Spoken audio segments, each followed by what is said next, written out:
Radhe Krishna friends. दोस्तों, आज मैं अपनी वीडियो में आपको पंच भिखु के बारे में बताने जा रही हूँ। पंच भिखु अर्थात भीष्म पंचक कब शुरू होंगे, कब खत्म होंगे, वह इसका क्या महत्व है और पंच भिखु की कथा। दोस्तों, पंच भिखु इस बार 23 नवंबर से शुरू होकर 27 नवंबर तक चलेंगे। पंच भिखु एकादशी से शुरू होते हैं और पूर्णिमा तक चलते हैं। इन 5 दिनों में दीपदान का बहुत अधिक महत्व है। दोस्तों, जो कोई भी इन दिनों में स्नान, दान, दीपदान करता है, उसके यहाँ जीवन में कभी भी सुख समृद्धि की, धन धान्य की कोई कमी नहीं होती। धार्मिक ग्रंथों के अनुसार भीष्म पंचक का यह व्रत बहुत ही शुभ और पुण्य की वृद्धि करने वाला है। इस व्रत को जो भी व्यक्ति पूरे मन से करता है, उसे निश्चय ही पुण्य की प्राप्ति होती है। दोस्तों, जो लोग पूरे कार्तिक मास की पूजा न कर पाए, वे भीष्म पंचक व्रत रखकर भी पूरे कार्तिक मास का पुण्य प्राप्त कर सकते हैं।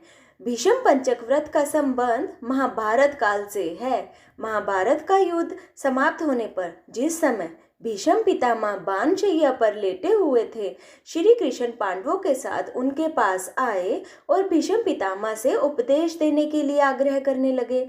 तब भीष्म पितामह ने 5 दिनों तक राजधर्म, मोक्ष धर्म आदि उपदेश दिए थे। उनका उपदेश सुनकर भगवान श्री कृष्ण प्रसन्न होकर बोले, हे पितामह, आपने शुक्ल एकादशी से पूर्णिमा तक जो 5 दिनों का उपदेश दिया है, उससे मुझे बहुत प्रसन्नता प्राप्त हुई है और मैं इस स्मृति में आपके नाम पर भीष्म व्रत स्थापित करता हूँ। जो लोग इसे करेंगे, वे सभी प्रकार के सुख भोग कर अंत में सनातन मुक्ति भी प्राप्त करेंगे। दोस्तों, इस व्रत के दौरान 5 दिनों तक गृहस्थ लोगों को ब्रह्मचर्य का पालन करना चाहिए और 5 दिनों तक अन्न का त्याग करना चाहिए या फिर दिन में एक बार सात्विक भोजन करना चाहिए।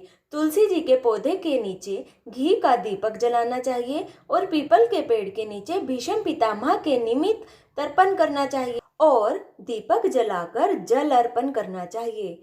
तुलसी जी के पास बैठकर घी का दीपक जलाकर इसकी कथा भी करनी चाहिए।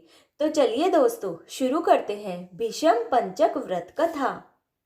पंच भिखम की कथा। एक साहूकार के बेटे की बहू थी, जो बहुत सुबह उठकर कार्तिक के महीने में रोजाना गंगा जी नहाने जाती थी। पराये पुरुष का मुंह नहीं देखती थी। एक राजा का लड़का था। जब भी रोजाना गंगा जी नहाने जाता और सोचता कि मैं इतनी सुबह सुबह नहाने आता हूँ, तो मुझसे भी पहले कौन नहाकर चला जाता है। 5 दिन कार्तिक के रह गए थे। उस दिन साहूकार की बहू तो नहा कर जा रही थी। तभी वहां राजा का बेटा आ गया और आवाज सुनकर साहूकार की बहू जल्दी जल्दी वहां से जाने लगी, तो उसकी माला और मोचड़ी जल्दी जल्दी में वहां छूट गई। राजा आया और उसने सोचा, जब यह माला और मोचड़ी इतनी अधिक सुंदर है, तो इसे पहनने वाली कितनी सुंदर होगी। उसने सारी नगरी में मुनियादी करवा दी, जिसकी भी यह माला और मोचड़ी है, वह मेरे पास 5 दिन के लिए आएगी, तभी मैं उसकी माला और मोचड़ी दूंगा। जब साहूकार के बेटे की बहू को यह संदेश मिला, तो उसने भी राजा को यह संदेश भिजवा दिया कि मैं 5 दिन के लिए आऊंगी, पर किसी को साक्षी भरने के लिए वहां पर बिठा दियो। राजा ने गंगा जी पर बिछावन करके एक तोते को पिंजरे में पेड़ पर टांग दिया। तब साहूकार के बेटे की बहू वहां आई और पहली पौड़ी पर पैर रखा। वह बोली कि हे कातक ठाकुर, हे राय दामोदर, हे पांचू पांडव, छठो नारायण, हे भीष्म राजा, उस पापी को नींद आ जाए। मैं सत की हूँ, तो मेरी लाज रखना।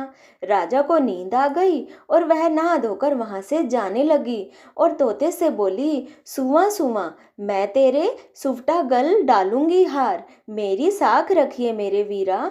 तोता बोला कि कोई वीर भी साख भरा करता है। तब वह बोली, सुवा सुवा, सुबह तेरे पग डालूंगी नेवर, मेरे साख रखिए मेरे देवर। सुवा ने कहा, अच्छा भाभी, मैं साख भरूंगा। तब तो कहकर चली गई। राजा हड़बड़ाकर उठा, सुवा से पूछा कि सुवा सुवा, वह आई थी, कैसी थी? तोता बोला, आभा की सी बिजली, होली की सी झल, केला की सी कामनी, गुलाब का सा रंग। राजा ने सोचा कि कल मैं अपनी उंगली चीर के बैठ जाऊंगा तो नींद नहीं आएगी। दूसरे दिन उंगली चीर के बैठ गया। वह आई, उसने वैसे ही प्रार्थना की, बस उसको नींद आ गई। नहा के जाने लगी तो तोते से साख बरा दी। राजा ने उठते ही फिर तोते से पूछा तो सुवा ने कल के जैसा ही जवाब दे दिया। उसने सोचा कल तो मैं आंख में मिर्च डालकर बैठ जाऊंगा। तीसरे दिन राजा आंख में मिर्च डालकर बैठ गया। सारी रात हाय हाय करके बिताई। वह आई, उसने वैसे ही प्रार्थना की और राजा को नींद आ गई। नहा के तोते से साख भराकर चली गई। राजा ने सोचा कि कल तो मैं कांटों की सेज बिछाकर बैठूंगा। चौथे दिन कांटों की सेज पर बैठकर हाय हाय करता रहा। जब वह आई और उसको नींद आ गई, वह प्रार्थना करके नहा के सुवा के साख भरा के चली गई। पांचवें दिन राजा आग जलाकर उसकी राख पर बैठ गया। वह उस दिन भी प्रार्थना करती आई, आज भी मेरा सत रख दियो। राजा को नींद आ गई। उसने सुबह से साख भरा ली और कहा कि उस पापी से कह दियो मेरे 5 दिन पूरे हो गए हैं, अब मेरी माला और मोचड़ी मेरे घर भेज दे। राजा ने उठते ही तोते से पूछा कि क्या वह आई थी? सुवा बोला, आई थी, अपनी माला और मोचड़ी मंगाई है। थोड़े दिन बाद राजा के कोढ़ निकल आया, त्राही त्राही पुकारने लगा।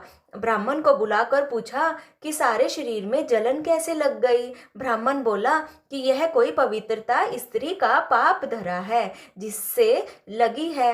राजा ने पूछा कि अब यह कैसे ठीक होगा? ब्राह्मण बोला कि उसको तुम धर्म की बहन बनाओ और उसके नहाए हुए जल से नहाओगे तो तुम्हारा जलन कोढ़ ठीक हो जाएगा।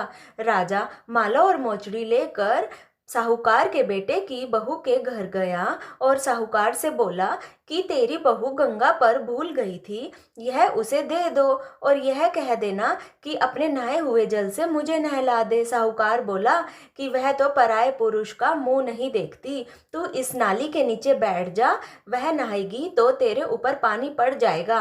राजा नाली के नीचे बैठ गया। वह नहाई और राजा के ऊपर भी उसका जल गिर गया, जिससे राजा की काया फिर से कंचन की जैसे हो गई। हे पंच भिखु देवता, जैसे साहूकार की बहू का सत रखा ऐसा सबका रखियो। कहते सुनते का, हुंकारा भरते का तथा हमारे सारे परिवार का रखियो। धन्यवाद। तो दोस्तों, कैसा लगा आपको हमारा आज का वीडियो? अगर आपको वीडियो पसंद आया हो तो इसे लाइक करना मत भूलिएगा और कमेंट बॉक्स में भी राधे कृष्णा ज़रूर लिखिएगा। और हाँ दोस्तों, अगर आप मेरे चैनल पर नए हैं तो इसे सब्सक्राइब करना भी मत भूलिएगा। राधे कृष्णा।